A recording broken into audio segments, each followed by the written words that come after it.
WWE female wrestlers खली के साथ जबरदस्ती ऐसे क्या गंदे काम करते थे कि उन्हें मजबूरन WWE छोड़ना पड़ा। रॉक बांट रहा है भारत के हर फेसबुक यूजर्स को 10 से 15 हजार रुपए जो आपको भी मिल सकते हैं। और रॉक क्यों सिर्फ और सिर्फ बोतल के अंदर ही मुंहते हैं, टॉयलेट में नहीं। रॉक जब महज 14 साल के थे तब उनके घर की स्थिति इतनी खराब थी कि उनकी माँ घर का किराया ना चुक पाने के चलते रोया करती थी, क्योंकि उस समय रॉक के पिताजी को रेसलिंग से ज्यादा आमदनी नहीं होती थी। इसी के चलते जब रॉक 17 साल के थे तब उन्होंने चोरी करना शुरू कर दी। दरअसल एक बार जब उन्हें घर से पैसे नहीं मिले तब वो एक ऐसे गैंग का पार्ट बन गए थे जो चोरियां करती थी। इस गैंग का हिस्सा बनने के बाद वो हाई क्लास टूरिस्ट को लूटते थे जिनके पास बहुत सारा पैसा और ज्वेलरी हुआ करती थी, और इस दौरान कभी कभी उन्हें मारपीट भी करनी पड़ती थी, जिसके चलते वो 8 से 10 बार जेल भी गए।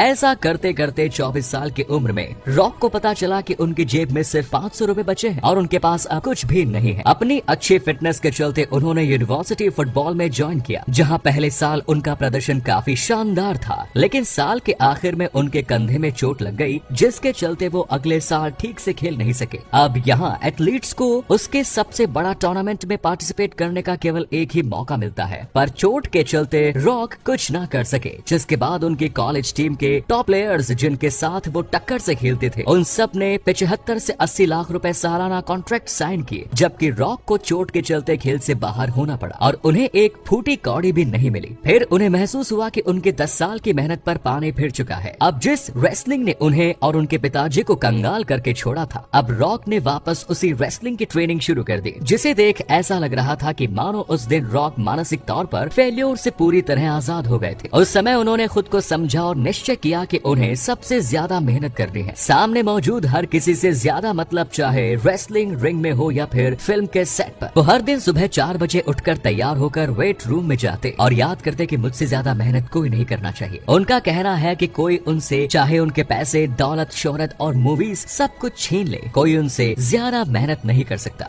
इतना पैसा होने के चलते रॉक अब फेसबुक में मौजूद सभी अपने फैंस को बांट रहे हैं 10 से 20 हजार रुपए, और ये पैसा अब आप भी जीत सकते हैं। तो बात कुछ ऐसी है कि इन दिनों फेसबुक पर रॉक के नाम से 2 अकाउंट सक्रिय हैं, जो आए दिन रॉक की तस्वीरें और वीडियोस पोस्ट करके उन पर ऐसा कैप्शन डालते हैं कि इंसान लालच के चलते कमेंट और शेयर कर देता है। ये फर्जीवाड़ा करने वाली एक आईडी है edit.sobroi है और दूसरी आईडी का यूजर नेम पर मोहम्मद जॉनेट लिखा हुआ है। ये दोनों ही आईडी रोज ललचाऊ कंटेंट डालती है और मस्त लिखती है कि ड्वेन जॉनसन ढेर सारा पैसा बांट रहा है, जिससे हजारों लोग सही मान लेते हैं और उन पोस्ट्स पर अपना रिएक्शंस दे देते हैं, जबकि रॉक के रियल फेसबुक पेज पर सिर्फ अपनी मौज लेती तस्वीरें या वीडियो मिलेंगे और वो इस पर कभी भी पैसे बांटने की बात नहीं लिखते। लेकिन आखिर द रॉक सिर्फ बोतल के अंदर ही क्यों मूंछते हैं, सुनकर आपको काफी अजीब लगेगा, लेकिन ऐसा करके वो अपनी सेहत को हम जैसे आम इंसान से 2 कदम आगे रख रहे हैं। दरअसल ड्वेन जॉनसन को एक आम इंसान के मुकाबले काफी ज्यादा पानी पीते हैं, जिससे कि उनका बॉडी हर वक्त हाइड्रेट रहे, और जब वो जिम में होते हैं तो उस समय उनको एक आम इंसान की तरह काफी पसीने भी निकलते हैं, और इसे निकलते पानी को अपनी बॉडी में भरने के लिए वो जिम के दौरान खूब सारा पानी पीते हैं, मगर इसी के चलते उनको कई बार मूतने जाना पड़ता है। और वो जिस जिम में वर्कआउट करते हैं वो आयरन पैराडाइज जिम होती है, जिसमें कोई बाथरूम नहीं होती, और इसी के चलते रॉक को बोतल में पेशाब करनी पड़ती है।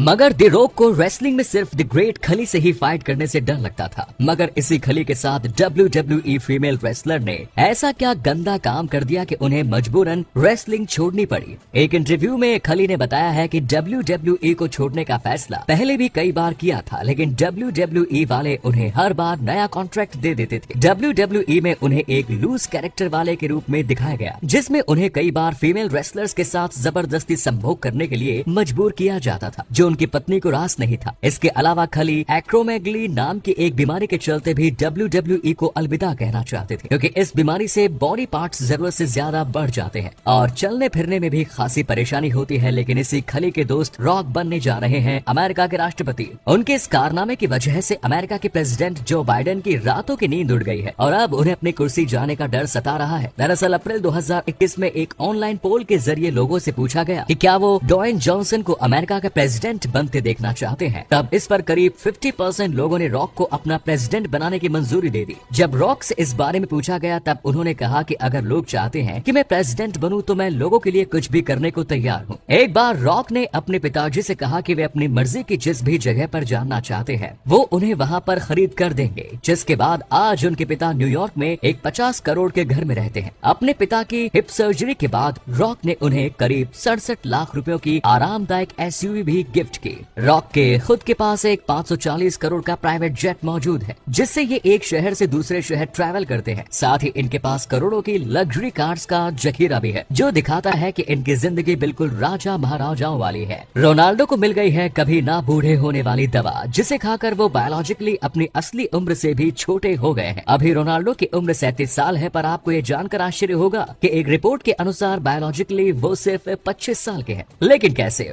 आज जो रोनाल्डो इतने फिट हैं, इसके पीछे इनका डेली हार्ड रूटीन, एक्सरसाइज और डाइट है। सुबह बिस्तर छोड़ते ही रोनाल्डो 2 बार ब्रेकफास्ट, 2 बार लंच और 2 बार डिनर करते हैं। साथ ही फिटनेस के लिए ये दिन भर में 90 मिनट के 5 स्लीपिंग नैप्स लेते हैं और फेटल पोजीशन में सोते हैं, क्योंकि एक्सपर्ट्स का कहना है कि इस पोजीशन में सोने से इंसान का माइंड बिल्कुल फ्रेश रहता है। इस सब के साथ रोनाल्डो दिन में 3 घंटे की हार्ड एक्सरसाइज के बाद 30 लाख रुपए की क्रायोथेरेपी चैम्बर में -130 डिग्री सेंटीग्रेड में 3 मिनट बिताते हैं और मैच के तुरंत बाद वो ब्लड सर्कुलेशन के लिए वाटर कोल्ड बाथ लेते हैं। साथ ही सोने से पहले स्विमिंग भी करते हैं और इन्हीं सभी चीजों से उन्होंने ऐसी क्षमता पैदा कर ली जो वाकई अद्भुत है। 2050 में दुनिया के अंदर खोजने पर भी नहीं मिलने वाली ये 3 चीजें, और आखिरी चीज तो भारत के लोगों के होश उड़ा देगी। तीसरी चीज है मोबाइल, क्योंकि नोकिया कंपनी के CEO का मानना है कि 2050 तक दुनिया में स्मार्टफोन्स का वजूद ही नहीं रहेगा और लोग तब इस तरह के स्मार्ट बैंड्स या स्मार्ट ग्लास का इस्तेमाल करेंगे। दूसरी लुप्त होने वाली चीज है कैश। जी हाँ, सही सुना आपने, क्योंकि 2050 आते आते दुनिया से कैश गायब हो जाएगा और लोग नोट्स की जगह पेमेंट के लिए भी UPI का या दूसरे डिजिटल पेमेंट सिस्टम का सहारा लेंगे। आखिरी लुप्त होने वाली चीज की बात करें तो वो है हिंदी भाषा। दरअसल हाल ही में हुए एक सर्वे से पता चला है कि हिंदी भाषा फ्यूचर में एक्सटिंक्ट हो सकती है, जिसके पीछे का सबसे बड़ा कारण है कि लोग हिंदी से इंग्लिश की तरफ ज्यादा ध्यान दे रहे हैं, जिसके चलते भारत में हिंदी बोलने वालों की संख्या दिन प्रतिदिन कम होती जा रही है। और तो और जिस तरह भारत की सबसे प्राचीन भाषा संस्कृत आज गायब है, ठीक उसी तरह 2050 आते आते हिंदी भी गायब हो सकती है। धन्यवाद।